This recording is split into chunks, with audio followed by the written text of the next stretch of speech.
Je me sens reliée à lui, je me sens en connexion, mais sans avoir de dogme précis, sans avoir de religion, sans... Je me rappelle que quand j'allais en vacances chez mes grands-parents paternels, donc la famille plutôt catho, ils m'emmenaient à l'église, je posais beaucoup de questions sur Jésus, etc. Il y avait beaucoup de choses que je comprenais pas, parce que vous savez, la Sainte Trinité, c'est un mystère. Donc il y a des choses que je ne comprenais pas, puis qui sont complètement abstraites encore aujourd'hui. Comment penser un seul Dieu, 3 personnes? Ça veut dire que la Trinité est en même temps indivisible et inconfuse. Eh bien, c'est impensable. Indivisible, c'est-à-dire que lorsque le Christ est mort sur la croix, il y avait le Père et l'Esprit Saint. Et en même temps, comment dire, c'est un seul Dieu, 3 personnes, et saint Augustin lui dit très bien, le Père n'est pas le Fils n'est pas le Père, l'Esprit Saint n'est pas le Père. Enfin, on peut comme ça combiner les 3 personnes divines. Et il est bien évident que quand je dis ça, c'est ça qui est compliqué. Je ne crois pas au trithéisme. Trithéisme, c'est croire en 3 dieux, le Père, le Fils et le Saint-Esprit. Et je ne crois pas non plus au monadisme. Le monadisme, c'est dire, oh, le Père, le Fils et l'Esprit Saint, c'est la même chose. On change, voilà. Mais rationnellement parlant, ben c'est pas possible de comprendre, quoi. On ne peut pas maîtriser, et ça je l'avoue. Donc en fait, c'est pas que je refusais Dieu, je refusais la religion, mais pas Dieu. Ce qui semble aberrant maintenant, mais je pouvais pas m'accrocher à une doctrine religieuse en fait. Ce qui m'a aussi choqué, voilà, j'ai une petite sœur qui est décédée à l'âge de 25 ans.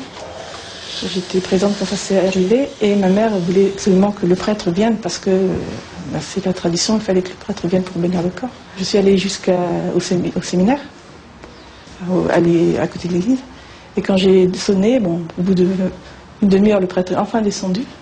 C'était l'heure du repas, je vois bien que c'était le soir. Mais quand je lui ai dit pourquoi je venais, il m'a répondu qu'il n'y avait pas urgence. C'est vrai qu'il n'allait pas faire de miracle, il était décédé. Et l'extrême onction, c'était terminé, c'était une mort brutale, donc pas de problème.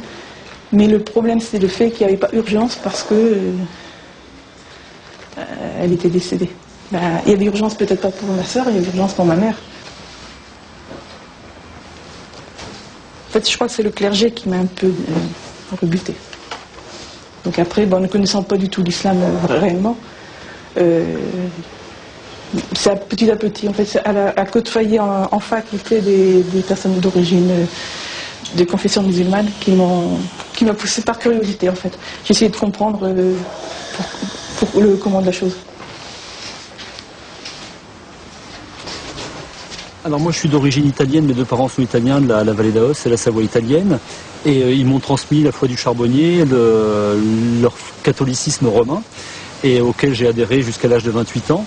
Et à l'âge de 28 ans, je me suis converti à l'islam. Pourquoi? Parce que depuis que j'étais gamin, j'avais toujours le sentiment qu'il y avait quelque chose de commun dans les différentes religions. Et à l'âge de 28 ans, je me suis intéressé, j'ai voulu étudier à l'université les différentes religions, et j'ai accroché très vite sur l'islam, en l'espace de quelques cours d'islamologie. J'ai décidé de me convertir à l'islam, à la fois parce que j'y ai trouvé nourriture pour le cœur et la raison, hein, pour aller un peu vite, mais aussi parce que je n'ai pas vu de rupture avec ma religion précédente. Pour moi, je considère que l'islam est la suite du judaïsme et du christianisme. Et donc, à partir de là, j'ai rajouté un étage à ma fusée religieuse, mais sans pour autant renier ce que j'étais avant. Sur ma carte d'identité, j'ai 2 prénoms. Je veux dire, si ça pose problème à des gens de m'appeler David, ils peuvent m'appeler Mehdi, ça ne me pose aucun problème, ça pose des problèmes aux autres. Voilà, moi, personnellement, que je m'appelle David ou Mehdi ou Jean-Claude ou Brian, je serai toujours musulman et c'est pas le prénom qui fait la religion, en fait. L'islam, je l'ai rencontré lors d'un voyage en Afrique que je préparais depuis ma plus tendre adolescence. Ma mère, elle m'a dit que j'ai commencé à en parler, je devais avoir 13-14 ans, arrivé au collège. Donc juste après le lycée, j'ai travaillé un truc du genre 6 mois pour me faire de l'argent, et après je suis partie vivre en Afrique un petit peu plus d'1 an. Donc je suis arrivée en Afrique au Sénégal. Quand tu entends des lectures du Coran, même si tu ne comprends rien, tu ressens quelque chose de très fort. Et moi, c'est ça en fait qui m'a fait comprendre que je comprenais rien, j'entendais juste des mots, des sons, mais j'avais envie de pleurer. Il y avait quelque chose de fort qui me submergeait, quoi. Tout le monde dit convertir. En fait, c'est reconvertir parce qu'on est tous musulmans Et c'est après, c'est dans le contexte qu'on est, qu'on devient juif ou alors chrétien, tout ça. Donc là, je me suis reconverti en septembre 2006. J'ai voulu chercher un travail et c'est grâce à une connaissance à mon père que j'ai eu un travail dans un collège. C'était surveillant et j'ai intégré ce collège-là en mars 2006. Il y a une collègue qui est arrivée en septembre qui m'a passé un livre, l'islam pour les enfants. Donc on a échangé nos numéros pendant les travaux administratifs qu'on avait à faire pour la rentrée scolaire. Elle m'a passé le livre, j'ai lu le soir même, je l'ai lu. Et au fur et à mesure, je tenais le livre. Et puis après, au bout d'une semaine, j'avais plus le livre.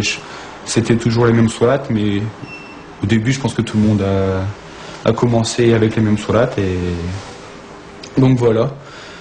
Je me suis mis comme ça grâce à Allah et au travail au collège musulman. Les gens qui se convertissent à l'islam racontent des histoires extrêmement variées. Il y a des gens qui sont allés faire du tourisme au Maroc et ont entendu l'appel à la prière et ont été subjugués par ça et ils se sont convertis. D'autres gens, ils ont étudié 10 ans avant de se convertir. D'autres étaient très contre et puis un jour... Bon, en tout cas, ce qui est sûr, c'est qu'aujourd'hui, il y a forcément beaucoup de conversions parce que, à la fois, il y a le phénomène de médiatisation négative sur l'islam. C'est pas une vérité sociologique du tout, mais il se trouve que chaque fois qu'il y a un moment de cristallisation, de stigmatisation, de diabolisation de l'islam au niveau des médias, c'est suivi quasi instantanément de conversion à l'islam. C'est toujours les mêmes questions. À croire que ça pose pas un problème, mais t'as besoin, c'est sûr, certes l'être humain il a besoin de savoir de quelle origine on est, on a toujours besoin de connaître ses racines, on a besoin de ses racines pour vivre, c'est comme un arbre. Là je le vois quand j'étais en stage, là, je fais des études infirmières, dans le personnel, souvent on te pose la question. Alors en plus quand tu es en stage en période de Ramadan, c'est encore pire. La personne, elle me dit, tu fais Ramadan, elle n'était pas du service dans lequel j'étais, elle venait pour manger, elle me dit, tu fais Ramadan, c'est une bien drôle d'histoire. Elle part dans le frigo, elle ouvre le frigo, elle dit, quelle bien drôle d'histoire. Je dis, l'histoire elle est drôle où? Il n'y a rien de marrant. Elle me dit, oui, mais parce que la copine de ma fille fait Ramadan aussi, et puis elle est pas arabe. Je dis, pourquoi? David, c'est quoi? C'est arabe, David. Le jour du Eid, appelé aussi communément fête du gâteau. Là, le Eid du Ramadan, chez eux, c'est la fête des gâteaux. On ramène des gâteaux. Mais là, il n'y a rien de drôle. C'est super bon. Et cette même personne-là, elle mange des gâteaux. Je pose un plateau, elle prend un gâteau, je lui fais, là, il n'y a rien de drôle. Je lui ai rappelé ce qu'elle m'avait dit 30 jours avant. Je lui ai dit, là, c'est pas drôle de manger des gâteaux pendant la fête du Ramadan, à la fin du Ramadan. Elle me dit, mais non, parce qu'ils sont bons. Voilà. Ça résume tout, en fait. La connaissance. Allez, on y va? Bien, la classe est prête, pour une fois. Oh là là. On y va?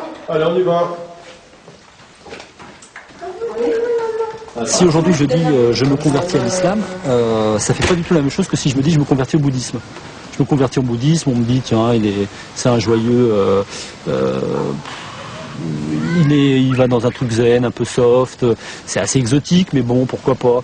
Par contre si je dis je me convertis à l'islam, je me convertis à quelque chose qui fait peur, donc on commence à me soupçonner, à me regarder de travers, à dire mais il s'est fait embobiner, il rentre dans un truc, on va l'obliger à poser des bombes. Donc il y a toute une dimension qu'on se voit plaquer très vite dans son milieu familial, dans son milieu professionnel éventuellement, et assez vite aussi si l'on est actif, et ça a été mon cas, j'ai toujours été actif dans des associations, des partis politiques, etc. Et donc le fait de me retrouver musulman, j'ai voulu être actif en milieu musulman, et très vite je me suis retrouvé face à des renseignements généraux, à la DST, etc.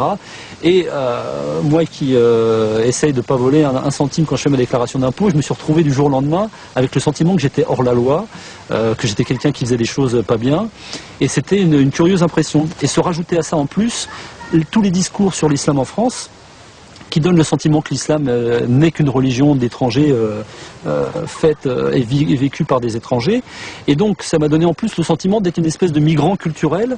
Et du jour au lendemain, j'étais plus français, j'étais plus de cette culture, j'étais ailleurs. Et j'étais en plus dans un ailleurs inquiétant pour mon entourage.